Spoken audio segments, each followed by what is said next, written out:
Obrigado, senhor presidente, senador Cristóvão Buarque, senador Roberto Requião, telespectadores da TV, ouvintes da Rádio Senado. Concordo integralmente com o protesto do senador Roberto Requião e devo afirmar que também considero a TV Senado e a Rádio Senado como instrumentos essenciais para o acompanhamento dos trabalhos aqui do Senado, e a missão precípua desse veículo é justamente externar a transparência das discussões que ocorrem tanto aqui no plenário quanto nas comissões, e não faz sentido essa missão precípua ser secundarizada por qualquer que seja outro tipo de entretenimento que venha a ser transmitido pela TV Senado. Há muitas outras categorias de TVs promocionais, educativas, culturais e também especializada no entretenimento, que pode muito bem atender a essa outra demanda, e ficando a TV Senado e a Rádio Senado justamente para a prioridade das ações desenvolvidas aqui na Casa. E começaria o meu pronunciamento fazendo uma saudação especial à população lá do município de Porto Walter, onde estivemos na última sexta-feira com o governador Tião Viana, o vice-governador César Messias, o deputado Edivaldo Magalhães, ex-deputado e hoje secretário de Indústria e Comércio do Estado do Acre, justamente com a comunidade de agricultores ribeirinhos daquela região, uma região especializada na produção de farinha e de feijão, e que recebeu vários equipamentos do governo do Estado para facilitar justamente essa produção de farinha, que é de boníssima qualidade, a farinha daquela região, e também a produção de feijão, que recebeu também equipamentos para facilitar a vida desses produtores. Então vai uma saudação especial aos moradores lá do município de Porto Walter. E ao mesmo tempo saudamos a cidade de Cruzeiro do Sul, onde estivemos na sexta-feira pela manhã para a entrega dos ônibus do FNDE, MEC. Foram 7 ônibus para facilitar o transporte escolar de jovens e crianças que fazem o ensino fundamental e que terão agora um pouco mais de conforto e de segurança no caminho de casa à escola. E, ao mesmo tempo, também foram entregues equipamentos como tablets para professores e outros equipamentos para os estudantes, como parte do programa Saúde do Escolar, receberam óculos e outros benefícios, como preocupação para a qualidade do atendimento do escolar, no que diz respeito à saúde do escolar. E tivemos na quinta-feira, no município de Feijó, onde participamos da abertura do Festival do Açaí e, ao mesmo tempo, participamos de uma caminhada com os evangélicos na Marcha para Jesus, que envolveu a cidade, e foi também a programação especial do início do Festival do Açaí na cidade de Feijó, com o prefeito Mela Albuquerque e o ex-prefeito Francimar Fernandes. A gente pôde fazer uma agenda muito interessante e também fazer a entrega de várias ruas do programa Ruas do Povo, que é um programa que tem mobilizado cidades inteiras e tem gerado um boníssimo resultado em termos de inclusão das pessoas e de melhoria da qualidade de vida e da condição de transporte das famílias nessas cidades. E gostaria, senhor presidente, de tratar de um tema que o senador Cristóvão Buarque tem se dedicado há muitos anos a ele, que é a educação. Esse tema que me traz hoje à tribuna, essencial pela grande contribuição que pode dar para a elevação do índice de desenvolvimento humano e para o crescimento do país. Nas últimas décadas, os avanços econômicos e sociais que o Brasil conseguiu são inegáveis. O país progrediu muito, como podemos verificar, por exemplo, nos dados do relatório a respeito do Índice de Desenvolvimento Humano dos Municípios Brasileiros, divulgado no final do último mês, no mês de julho, pelo PNUD, o Programa das Nações Unidas para o Desenvolvimento. Os dados do Atlas do Desenvolvimento Humano Brasil 2013 mostram a redução de disparidades entre municípios do Norte e Sul nas últimas décadas e revelam que os municípios do Norte e Nordeste apresentam melhora nas condições de desenvolvimento humano entre 1991 e 2010. Nesse período, o Brasil registrou um salto de 47,8% no Índice de Desenvolvimento Humano Municipal, IDHM. E esse avanço extremamente positivo e consistente foi puxado pela melhoria acentuada dos municípios menos desenvolvidos nas 3 áreas acompanhadas pelo índice: longevidade, educação e renda. Em 1991, menos de 1% dos municípios tinham o IDHM alto ou médio, enquanto que, em 2010, 74% estão neste nível de desenvolvimento. Os dados são do Atlas 2013, apresentado pelo PNUD em parceria com o Instituto de Pesquisa Econômica Aplicada, IPEA, e a Fundação João Pinheiro. Esses dados são calculados com base nos censos demográficos de 1991, 2000 e 2010 do Instituto Brasileiro de Geografia e Estatística, o IBGE. Pelo documento, o Índice de Desenvolvimento Humano Municipal na área de longevidade foi de 0,816 e foi o que mais contribuiu em termos absolutos para o nível atual do IDHM do Brasil. Esta evolução da dimensão longevidade reflete o aumento de 9,2 anos, ou 14,2% na expectativa de vida entre 1991 e 2010. Neste mesmo período, o IDHM, longevidade do país, acumulou alta de 23,2%. Já no Índice de Desenvolvimento Humano Municipal, na área de renda, o crescimento no período de 1991 a 2010 foi de 14,2%, o equivalente a cerca de R$ 346 de aumento na renda per capita mensal, com números ajustados para valores de agosto de 2010. O IDHM Educação, tema de nosso pronunciamento de hoje, ficou em 0,637 e, infelizmente, é o que tem a menor contribuição em termos absolutos para o valor atual do Índice de Desenvolvimento Humano de Municípios do Brasil. Este é um desafio que temos de enfrentar. Por outro lado, a área da educação teve o maior crescimento em termos relativos no IDHM, com um crescimento de 129% no período de 1991 a 2010. O principal responsável por esta elevação foi o aumento de 156% no fluxo escolar da população jovem. Na mesma comparação, a escolaridade da população adulta, outro subíndice do IDHM Educação, ficou quase 2 vezes maior na comparação com 1991, com alta de 82,4%. Ou seja, progredimos na melhoria de todos os índices: renda, educação e no enfrentamento à desigualdade. O Atlas Brasil 2013 mostra redução de disparidade entre municípios do Norte e do Sul nas últimas 2 décadas e que municípios do Norte e Nordeste apresentam melhora acentuada nas condições de desenvolvimento humano entre 1991 e 2010. Esses resultados são, em boa parte, resultado do fato de que a sociedade brasileira atingiu uma nova etapa. Conseguimos, graças aos grandes esforços dos governos da última década, do ex-presidente Lula e da presidenta Dilma, retirar milhões e milhões de brasileiros da miséria.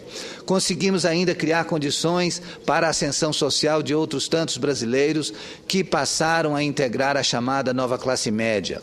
Entretanto, mais avanços passam obrigatoriamente por uma revolução em termos de qualidade na educação brasileira. Não é equivocado afirmar que a nossa economia tem, na baixa produtividade, boa parte de seus problemas. Isso não diz respeito apenas ao trabalhador, mas também envolve o empresário, o agricultor, o empreendedor, parte daqueles que estão envolvidos com a economia nacional. É preciso enfatizar que vários atores envolvidos com a atividade econômica encontram dificuldades em razão de uma formação insuficiente para atender às exigências de uma economia moderna e globalizada. Uma educação insuficiente, além de reduzir horizontes sociais e culturais, afeta negativamente os resultados das atividades produtivas e o desenvolvimento do país. Com efeito, se queremos dar início a um novo ciclo de desenvolvimento sustentável, precisamos que a educação brasileira se torne a nossa prioridade número 1. E aqui devo ressaltar que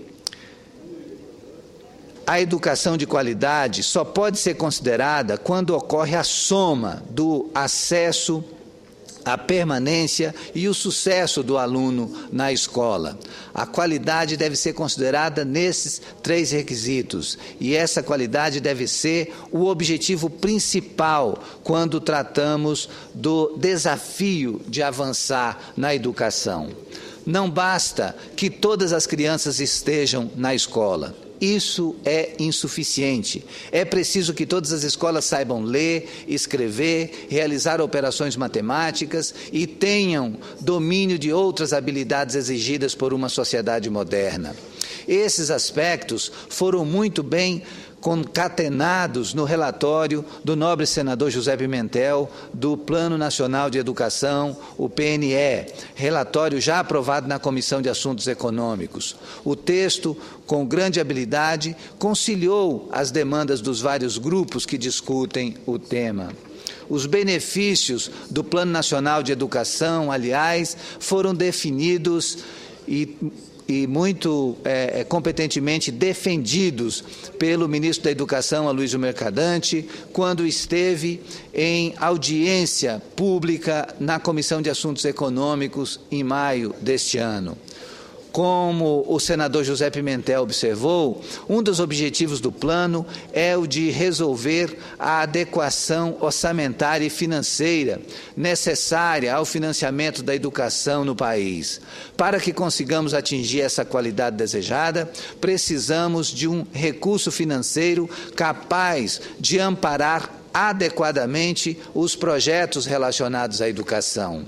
O primeiro ponto, para tanto, e observado no substitutivo, foi manter a obrigatoriedade dos entes da Federação, União, Estados, municípios e Distrito Federal, investirem 10% do Produto Interno Bruto em educação. Esse percentual deverá ser atingido no prazo de 10 anos. O senador Pimentel apontou que decidiu manter esse valor de 10%, que for aprovado pela Câmara dos Deputados, porque responde ao que a sociedade vem pedindo também, e também atende ao que está previsto no artigo 214 da Constituição, modificado pela Emenda Constitucional número 59 de 2009, que determina que o Plano Nacional de Educação estabeleça meta de aplicação de recursos públicos em educação como proporção do PIB. Observou ainda que um estudo da Organização para a Cooperação e Desenvolvimento Econômico verificou que os investimentos com educação no Brasil estão bem abaixo daqueles praticados por outros países.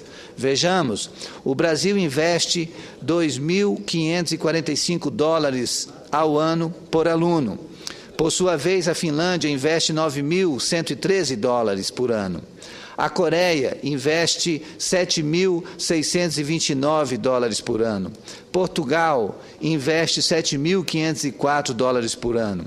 E Chile investe 3.381 dólares por ano. Portanto, o Brasil, investindo 2.554 dólares por ano, está atrás de todos esses países citados. E são países que estão muito à frente do Brasil em exames internacionais de proficiência.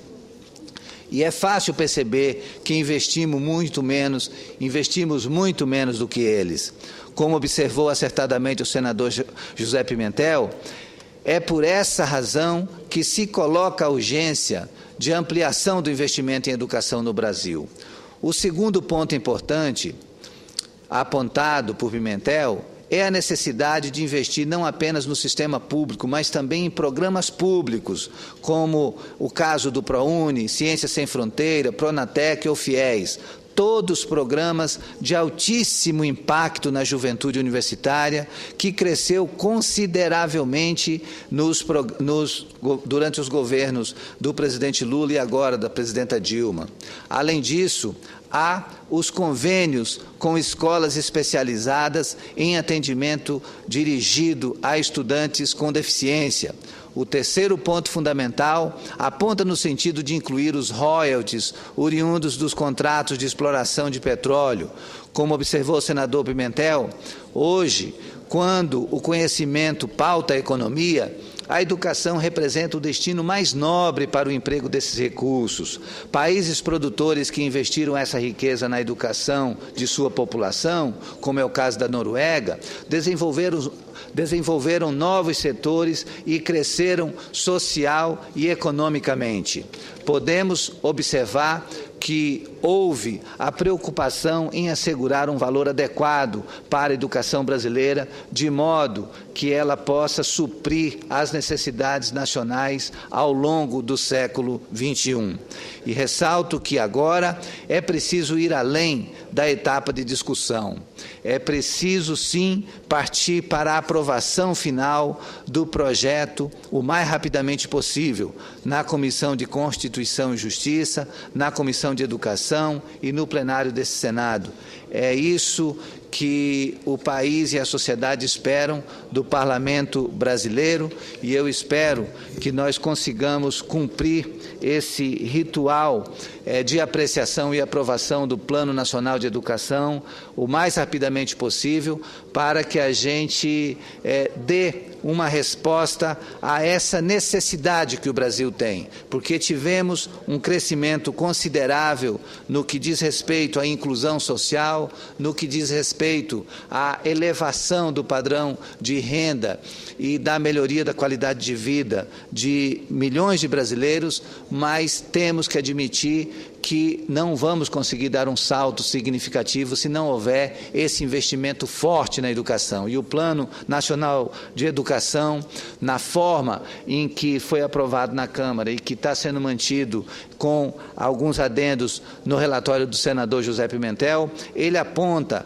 para esse sentido da obrigatoriedade do investimento de 10% do PIB na educação, um prazo estabelecido para que essa meta seja cumprida, e o mais importante é que envolve todos os entes da federação, estabelece os limites de investimento para a União, para os estados, para o Distrito Federal e também para os municípios, que vão ter também a responsabilidade de um investimento de 10% do Produto Interno Bruto, e esse percentual deverá ser atingido nos próximos 10 anos.